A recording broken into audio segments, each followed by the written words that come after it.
Comodines geopolíticos. Buen día y bienvenidos a De qué hablan Geo con Rodolfo, lunes 23 de abril.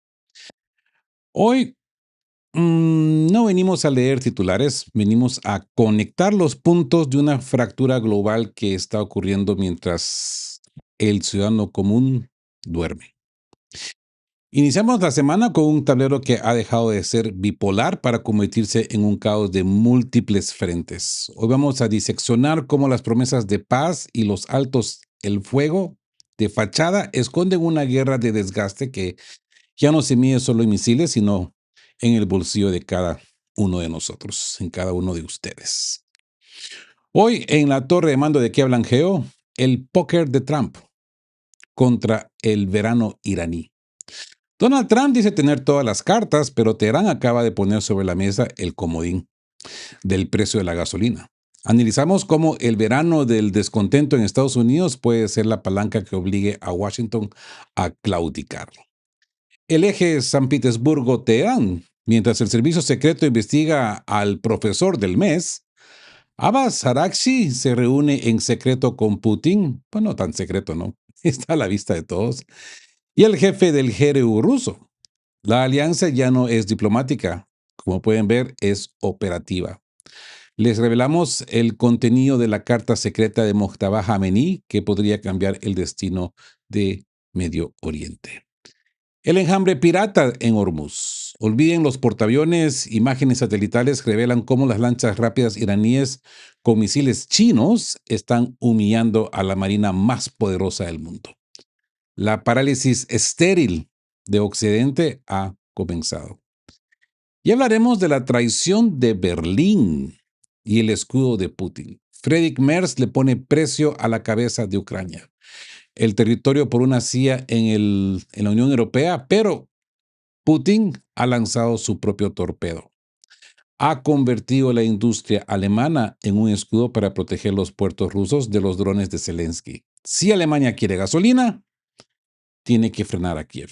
Así que estar atentos amigos porque desde la caída de la gallina de los huevos de oro en Eslovaquia hasta el ultimátum con von der Leyen en Bruselas, lo que estamos presenciando es el desmantelamiento en vivo del orden occidental. Así que quédense en sintonía porque hoy la resolución informativa es de máxima potencia.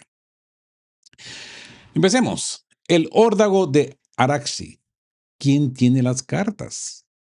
Amigos, esto es razón de Estado en su máxima expresión, yo diría. Donald Trump, fiel a su estilo, declaró ayer en Fox News que tiene todas las cartas en la mano y que si Irán quiere hablar, que llamen ellos, porque él no va a enviar a nadie a viajar 18 horas hasta Islamabad. Les dolió, ¿eh? Trump apuesta a que Irán colapsará desde adentro porque ya no tienen dónde guardar el petróleo que no pueden exportar. Pero la respuesta de Teherán ha sido quirúrgica. Abbas Araghchi, tras pasar por Omán, Pakistán y aterrizar en Rusia, le ha recordado a Trump una carta que Washington parece haber olvidado. Las vacaciones de verano de los estadounidenses. Sí, esto nos podría llevar al verano del descontento. ¿A qué se refiere Araghchi? A los precios del combustible con la inflación disparada al 40% en Estados Unidos, como vimos en el bloque anterior. Irán sabe que su mejor arma no es un misil nuclear, sino el precio de la gasolina en las gasolineras de Florida o Texas. Si el conflicto se prolonga y el bloqueo de Hormuz persiste, las vacaciones de verano de millones de estadounidenses simplemente serán canceladas por la falta de money, de dinero. Esa es la palanca de presión iraní, el caos social en el patio trasero de Trump justo antes de las elecciones de noviembre. La nueva propuesta, tregua o trampa. Fuentes de Axios revelan que Araghchi se negó a ver a los enviados de Trump, Kushner y Witkoff, en Pakistán, pero envió una propuesta a través de intermediarios. El trato es este: reabrir el Golfo Pérsico al tráfico comercial a cambio de posponer, o sea, congelar, las negociaciones sobre el programa nuclear iraní. Irán ofrece alivio económico inmediato a cambio de tiempo para sus centrifugadoras. ¿Aceptará Trump? sabiendo que sus generales ya le han dicho que no a la opción nuclear tras el atentado del Hilton. Pregunto nomás, solo pregunto. El Líbano se desangra, amigos. Mientras Washington y Teherán juegan al póker, el Líbano, pues lamentablemente, y es triste decirlo, especialmente que yo tengo mucho cariño al Líbano, pues el Líbano pone los muertos. La tregua es papel mojado. Netanyahu ha acusado a Hezbollah de socavar el alto el fuego y ha ordenado bombardeos preventivos. El objetivo es claro: control total hasta el río Litani. Estad atentos, amigos, porque mientras Trump presume de tener todas las cartas, el tablero se está llenando de comodines que él no controla. Los precios de la gasolina, la rebelión de sus generales y en Líbano, que amenaza con arrastrar a toda la región al abismo definitivo. Así pues, que quédense porque cerramos este lunes con la amenaza que puede dejar a estos dos gigantes a oscuras. La guerra por los cables submarinos. ¿Sí? ¿Se acuerdan? Y bueno, la razón de Estado acaba de dar un giro tectónico en San Petersburgo. Mientras Donald Trump presume en Fox News de tener todas las cartas, el ministro de Exteriores iraní, Abbas Araghchi, ha aterrizado en Rusia para reunirse con con el mismísimo Vladimir Putin y la cúpula de la inteligencia militar rusa, el GRU por sus iniciales. Este no es un viaje de cortesía, es la consolidación del bloque que va a desafiar al bloqueo naval estadounidense. Mucho ojo con esto. Así que entramos de lleno al eje San Petersburgo-Teherán. El fin del farol de Trump. Sí. Amigos, esto es alta resolución geopolítica, yo diría. Fíjense en quienes están sentados en la mesa en Rusia. No solo está el cuerpo diplomático, está el almirante Igor Kostyukov, el jefe de la inteligencia militar rusa. El mensaje es claro, yo diría. Moscú y Teherán no solo están coordinando palabras, están coordinando movimientos militares y de inteligencia frente a la agresión de Estados Unidos e Israel. ¿Mm? ¿Quién pide reunión a quién? Escuche bien, porque aquí la narrativa se rompe. Trump dice que los iraníes pueden llamarlo si quieren hablar, pero Araghchi acaba de soltar una bomba tras salir de la reunión con Putin. Es Estados Unidos quien ha pedido negociaciones a Irán. Araghchi ha sido tajante. Washington no ha logrado ni un solo de sus objetivos. No han doblegado a Irán, no han detenido el programa nuclear y ahora con el petróleo por las nubes y las vacaciones de verano en riesgo para los estadounidenses, es la administración Trump la que busca una salida. Irán está analizando la propuesta, pero desde una posición de fuerza, no de súplica. La fractura europea. Von der Leyen contra Merz. Pero miren lo que ocurre en la Unión Europea, amigos. La razón de Estado de Bruselas es un caos total.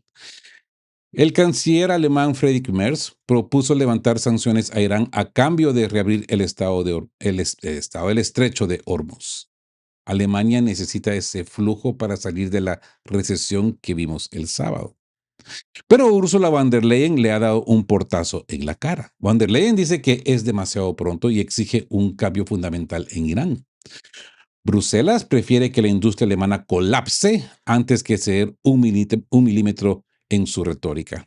La fractura entre Berlín y Bruselas, si no es ya grande, pues es casi total.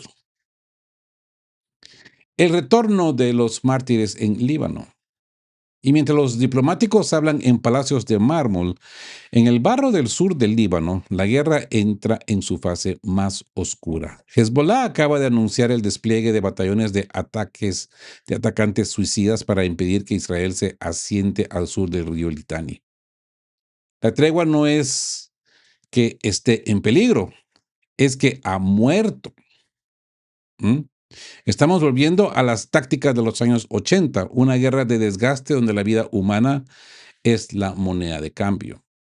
Así pues, amigos de Que Blanqueo, estar muy atentos, vigilad, porque mientras Trump insiste en que tiene todas las cartas, el tablero se está llenando de jugadores que no siguen sus reglas. Putin ha confirmado que Moscú hará todo lo necesario por los intereses de Irán. ¿Mm?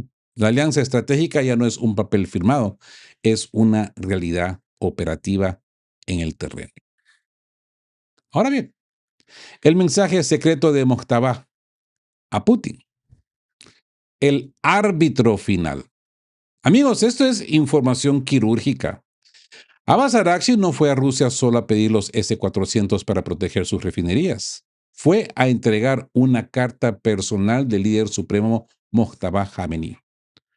Un líder que ha guardado un silencio sepulcral desde que empezó la guerra y que hoy reaparece a través de la mediación del Kremlin.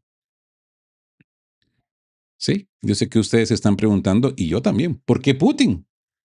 La respuesta es tan cínica como lógica. Irán no confía en los mediadores de Pakistán ni de Omán porque saben que la información se filtra. Teherán necesita un foro seguro y cerrado para discutir concesiones que, si se supieran hoy en las calles de Teherán, serían vistas como una capitulación por los sectores más intransigentes y la Guardia Revolucionaria. ¿Mm? La trampa de las líneas rojas. Araghchi está jugando una partida de ajedrez simultánea. Putin es el único que puede decirle a Trump lo que Irán no se atreve a decir en público.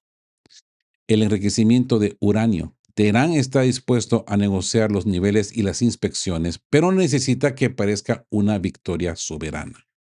El estrecho de Hormuz. Hay una fractura interna. Mientras el vicepresidente del Parlamento dice que el estrecho nunca volverá a ser lo que era, Araghchi ofrece reabrirlo a cambio de levantar el bloqueo naval. El consejo del maestro. Irán ha ido a pedirle a Putin un manual de instrucciones sobre cómo manejar a Trump. Nadie conoce mejor los impulsos pragmáticos y las limitaciones políticas del presidente de Estados Unidos como el hombre de Kremlin, según los iraníes. Así que acuerdo o fractura interna. Trump dice que el gobierno iraní está profundamente dividido y quizás tenga razón. Mientras Araghchi busca una salida diplomática en Rusia, los sectores más duros del CGRI mantienen el poder de veto. La razón de estado de Putin aquí es servir de escudo político. Si Putin dice que este es el mejor trato posible, los radicales de Teherán tendrán mucho más difícil decir que no. Así que sería la última carta antes del caos, ¿no? Estamos ante el último paso antes de una respuesta definitiva a Washington. Irán ha elegido al líder ruso porque, como dicen sus propios funcionarios, si logramos un acuerdo a través de Putin, su implementación está garantizada. Es el único que tiene la autoridad moral en el este y el peso estratégico en el oeste para que los papeles firmados no se los lleve el viento. Así pues, que hay que estar muy atentos, hay que estar muy vigilantes a estos juegos de ajedrez entre este eje Teherán-San Petersburg, porque lo que se ha hablado en esa biblioteca en San Petersburg decidirá si sus vacaciones de verano se cancelan por el precio de la gasolina o si el mundo respira aliviado. Pero no se olviden de la advertencia de Nova Rusia. Si este puente falla, el siguiente paso es el corte de los cables submarinos. Y esto nos llevaría a la parálisis total. Entramos en la zona de combate táctico. Si en el bloque anterior hablamos de la diplomacia de alto nivel en San Petersburgo, la revista alemana Wirtschaftswoche, o WIWO, nos devuelve a la cruda realidad en el estrecho de Hormuz. Las imágenes satelitales no mienten. Irán ha desplegado una estrategia de guerra pirata que ha dejado a los destructores multimillonarios de Estados Unidos persiguiendo, pues, sombras. Tácticas piratas, el enjambre que humilla al imperio. Ujú. Amigos, esto es la definición de razón de Estado asimétrica, ¿no? Mientras la Casa Blanca prorroga el alto al fuego sobre el agua, la guerra es total. Irán ha perfeccionado lo que los analistas alemanes llaman tácticas piratas. No necesitan portaaviones, necesitan lanchas rápidas clase Tarek. Imágenes satelitales del 22 de abril revelan un enjambre de más de 30 embarcaciones operando coordinadamente al norte del estrecho. Solo el miércoles pasado, estas lanchas abrieron fuego contra 3 buques de carga. Pero ojo al detalle, no fue un error, fue un abordaje en toda regla. Los buques MC Francesca y Epaminondas fueron tomados por fuerzas iraníes, devolviéndole a Washington la misma moneda de su propio bloqueo. Y esto nos lleva a los misiles chinos en cáscaras de nuez. ¿Por qué el Pentágono está tan preocupado? Porque estas lanchas no son botes de recreo. Según informes de inteligencia, estas embarcaciones clase Tarek son invisibles a radar y portan misiles antibuque de fabricación china con ojivas de 500 kilogramos. Imaginen la ecuación. Una lancha de unos pocos miles de dólares, difícil de detectar y extremadamente rápida, capaz de hundir un buque portacontenedores o dañar seriamente a un destructor que cuesta miles de millones. Es la saturación del espacio de batalla. Estados Unidos puede vigilar el Golfo de Omán con sus satélites, pero las aguas estrechas de Hormuz, el enjambre iraní es el que dicta las leyes. Y eso nos lleva al despecho de Caroline Leavitt. La reacción de la Casa Blanca roza la desesperación. Caroline Leavitt ha pasado de las sonrisas a los insultos, calificando a la otrora poderosa armada iraní como una banda de piratas. Pero amigos, en geopolítica, si tu enemigo te llama pirata es porque no sabe cómo detenerte con sus manuales de guerra convencional. Llamarlos piratas es reconocer que el control del estrecho se les ha escapado de las manos. Irán ha convertido Hormuz en una zona de peaje soberano, donde solo pasa quienes ellos deciden. Y lo hacen con una tecnología que Washington despreció durante décadas por considerarla menor. Así que estamos ante una parálisis estratégica de Occidente. No pueden escalar porque Alemania está en recesión y Francia no tiene jeringas. ¿Se acuerdan? Como vimos el sábado. Y no pueden retirarse porque perderían su estatus de hegemón. Irán lo sabe. Y por eso sigue apretando el nudo, lancha a lancha y posiblemente cable a cable. ¿Mm? Así que observad esto, porque cuando la diplomacia se convierte en insultos y la armada más poderosa del mundo es desafiada por enjambres de lanchas, es que el orden viejo pues ha cesado de existir. Mientras en la torre de mando analizaremos si este bloque de las lanchas rápidas es el preludio del corte definitivo de los cables submarinos, la parálisis total está a un solo disparo. Esto nos lleva al sacrificio de Kiev, Ucrania, la víctima secundaria. Amigos, esto es lo que en De qué hablan Geo llamamos geopolítica de los vasos comunicantes. El análisis de Sohu es demoledor. El principal perdedor de la guerra entre Estados Unidos e Irán no es Washington, ni Teherán, ni Tel Aviv. Es Ucrania. Zelensky tenía un plan maestro, usar la tecnología y la cooperación con los países del Golfo para obligar a la Unión Europea a aumentar su apoyo. Pero la carnicería en Oriente Medio ha devorado ese plan. En solo 2 meses, Ucrania ha pasado de ser el centro del mundo a ser un molesto ruido de fondo que Occidente ya no puede permitirse financiar. Las municiones que no llegan. La regla es inmutable, amigos. Uno debe confiar en sus propias fuerzas, no en las ajenas, ¿verdad? Mientras la Unión Europea se ahoga en su propia recesión, como vimos en el caso de Alemania, los fondos para Kiev se aprueban con cuentagotas y ya nacen insuficientes, como lo describió The Wall Street Journal. ¿Se acuerdan? Estados Unidos ha movido su logística de comunicaciones y defensa aérea hacia el conflicto con Irán. Cada interceptor que se dispara en el Líbano o en el Golfo es un interceptor que no llegará jamás al frente de Kharkov o el Donbass. Rusia, con una frialdad matemática, está aprovechando este vacío de atención y recursos para avanzar de forma constante mientras el ejército ucraniano pues cuenta sus últimas balas. Es el fin de la ilusión, ¿no? Sohu, este diario chino, lo dice claro. A Ucrania le han arrebatado sus ventajas. Esa ventana de oportunidad de Zelensky se ha cerrado porque la razón de Estado de Washington ha decidido que su prioridad es la supervivencia de su hegemonía en el petróleo y el dólar, no las fronteras de Europa del Este. El proyecto Ucrania ha sido consumido por las llamas, pues, como podemos ver, de una carnicería mayor. Así pues que la lección de hoy es amarga pero necesaria, yo diría. En el tablero multipolar, los peones son los primeros en ser sacrificados cuando los reyes entran en jaque, ¿verdad?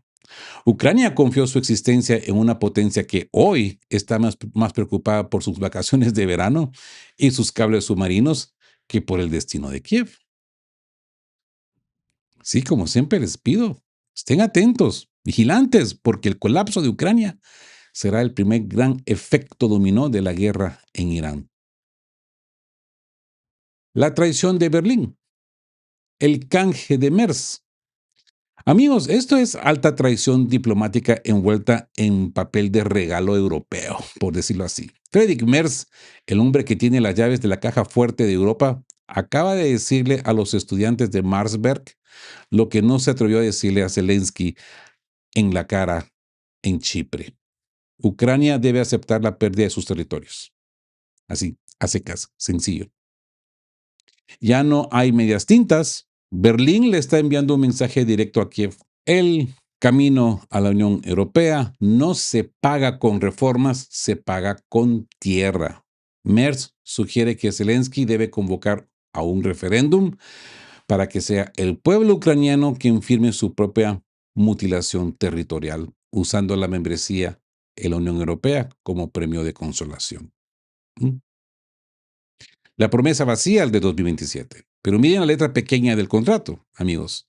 Zelensky sueña con entrar en el club el 1 de enero de 2027. Merz, con la frialdad de un banquero alemán, ha dicho que eso es imposible. Ni en el 2027, ni probablemente en el 2028. ¿Qué les ofrecen a cambio de entregar el Donbass y el sur? Un estatus de observador. Es decir, Ucrania entrega su territorio ahora, pero se queda en la sala de espera de Bruselas indefinidamente. Es la razón de Estado alemana intentando cerrar el frente oriental para poder lidiar con el desastre económico que les está provocando la guerra en Irán. El juego final de Zelensky. Zelensky se encuentra en un callejón sin salida. Ese préstamo de los 90.000 millones de euros ya sabemos que no alcanzará para el 2027, según el Wall Street Journal, ¿no? Sus aliados en Washington están ocupados con los cables submarinos y los atentados, y su principal socio, Europa, Alemania, ya le está dibujando las nuevas fronteras en el mapa. ¿Mm? Así que esto nos lleva al realismo, ese realismo que se impone, ¿no? La jornada de hoy, lunes, nos deja una lección brutal, yo diría. El idealismo de ni un paso atrás se ha chocado con la realidad de las arcas vacías de Berlín. Merz ha soltado el lastre. Para Alemania, la supervivencia de su industria y el fin de la inflación energética en el Golfo son más importantes que la soberanía total de Ucrania. Así que vigilad, porque cuando el que paga la cuenta empieza a hablar de concesiones territoriales, es que el acuerdo de paz ya está escrito en los despachos de San Petersburgo y Washington. Y solo falta que Zelensky encuentre la forma de decírselo a su pueblo sin que su propio TCC y sus amigues nacionalistas se vuelvan contra él. ¿Mm? El ultimátum de Berlín: frenar la máquina de Bruselas. Amigos, esto es fuego amigo en la cúspide del poder. El grupo conservador de Friedrich Merz ha lanzado un ultimátum brutal a la presidenta de la Comisión Europea. El mensaje es simple: o desmantelas la burocracia de Bruselas o nosotros te quitamos el poder. Estamos hablando de un documento estratégico con 27 demandas quirúrgicas. Merz ya no pide, por favor, exige a la Comisión Europea sea sometida a la supervisión de un nuevo organismo con derecho de veto sobre cualquier propuesta legislativa. Es, en la práctica, un golpe de Estado institucional para arrebatarle a von der Leyen el monopolio de la iniciativa de la Unión Europea. Y es que esa es la recesión como detonante. ¿Por qué Merz ha pasado al ataque ahora? ¿Por qué la razón de Estado alemana está contra las cuerdas? Como analizamos el sábado, el gobierno ha tenido que reducir a la mitad su pronóstico de crecimiento para el 2026, situándolo en un raquítico 0,5%. La guerra en Irán ha disparado los precios de la energía y el ministro de Hacienda está descargando su ira contra Bruselas para salvar sus propias promesas electorales. Merz lo dijo en Colonia: debemos ponerle un freno a esta máquina ahora mismo. Si no pueden bajar el precio del petróleo, van a bajar el costo de la regulación, cueste lo que cueste. El veto y el recorte de personal. Las medidas propuestas son un misil a la línea de flotación de la burocracia europea. Reducción masiva de empleos en las organizaciones europeas, interpretación estricta del mandato, limitación a la comisión a lo estrictamente necesario, veto externo a cualquier nueva ley que presente Bruselas. Von der Leyen, por su parte, ha respondido atacando a las capitales, diciendo que la burocracia nace en los Estados miembros y no solo en su despacho. Pero para Merz y sus aliados de la CDU, las reformas del Pacto Verde y las medidas de simplificación actuales son simplemente parches ante un sistema que está ahogando la competitividad. Esa competitividad alemana frente a Estados Unidos y China. Estamos viendo cómo los pilares del orden occidental se tambalean, ¿verdad? Si Alemania logra imponer este veto sobre Bruselas, la Unión Europea, pues cambiará para siempre. La era de la integración regulatoria habrá terminado para dar paso a una era de supervivencia nacionalista industrial. Vaya, finalmente alguien en Europa que esté levantando el polvo, ¿no? Así que esto hay que observarlo muy de cerca, porque cuando el mayor aliado de von der Leyen le pone una soga al cuello regulatoria, es que el proyecto europeo ha entrado en cuidados intensivos. Nosotros seguiremos aquí en la Torre de Mando vigilando si este ultimátum de Merz es el fin de la armonía franco-alemana en Bruselas, ¿verdad? Y amigos, llegamos al punto donde la razón de Estado se encuentra con el bolsillo del ciudadano. Y eso es lo que creo nos interesa más a todos, ¿no? El reporte del diario eslovaco Pravda es la confirmación de lo que veníamos advirtiendo aquí en De qué hablan Geo.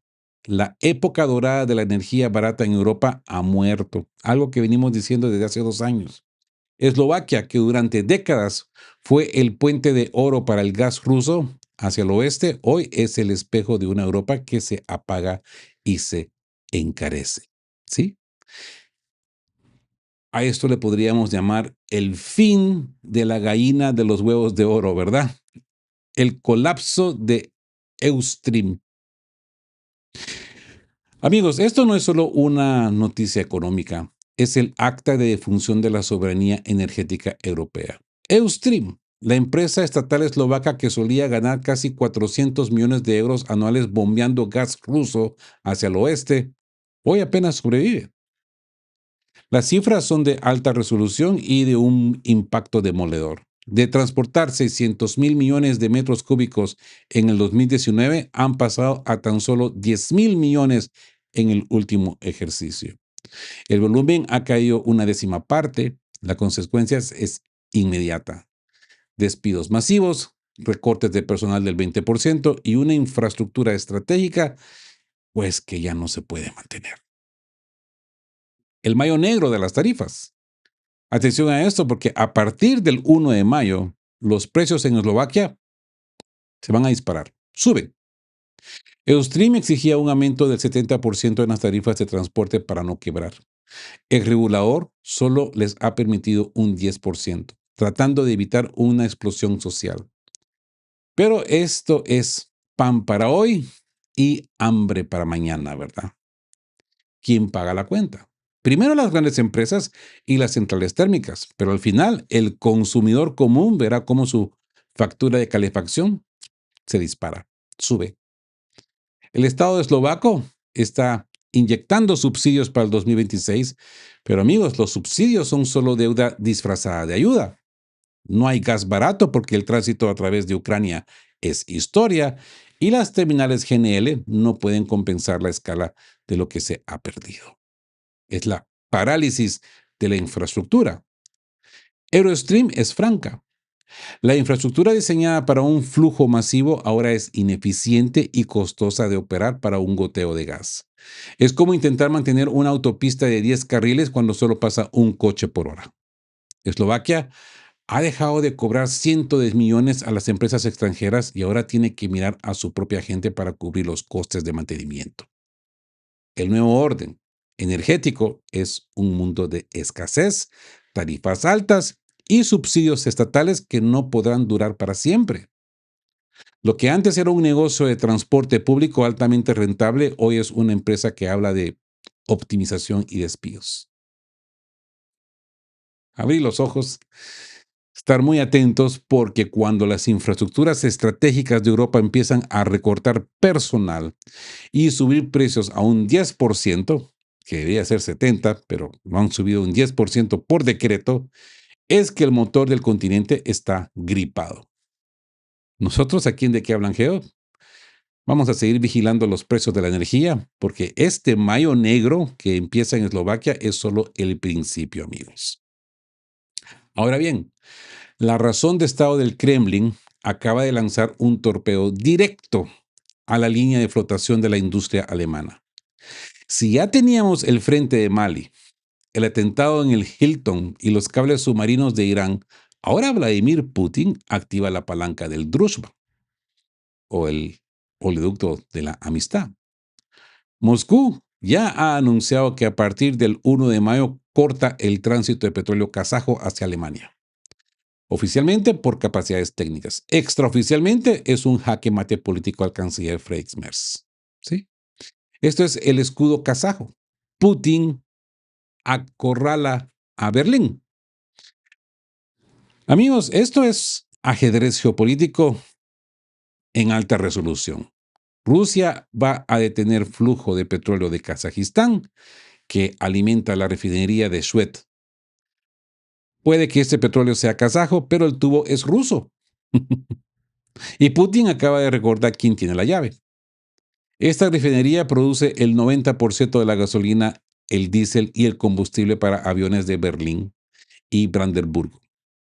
Estamos hablando de paralizar a la capital de Alemania. Pero lo más brillante de la maniobra de Moscú no es el corte en sí, sino el efecto escudo. Ucrania contra las cuerdas, el dilema de Kiev. Atención a la jugada maestra que analiza Político. Si Alemania quiere recuperar ese petróleo, Rusia propondrá desviarlo a los puertos del Báltico, Ust-Luga y Primorsk. ¿Mm? ¿Les suena familiar? Leningrado, San Petersburgo. Pero esos puertos están bajo ataque constante de drones ucranianos. ¿Mm? ¿Qué va a pasar entonces? Que Berlín tendrá que presionar a Zelensky para que deje de atacar a los puertos rusos si quiere que la gasolina llegue a sus estaciones de servicio. Putin está usando la industria alemana como un escudo humano para proteger a sus propias exportaciones de los ataques de Kiev. Qué gran jugada, ¿no? La razón de Estado alemana se ve obligada a proteger la infraestructura de su enemigo, Rusia, para no colapsar. Esto se pone interesante, ¿no?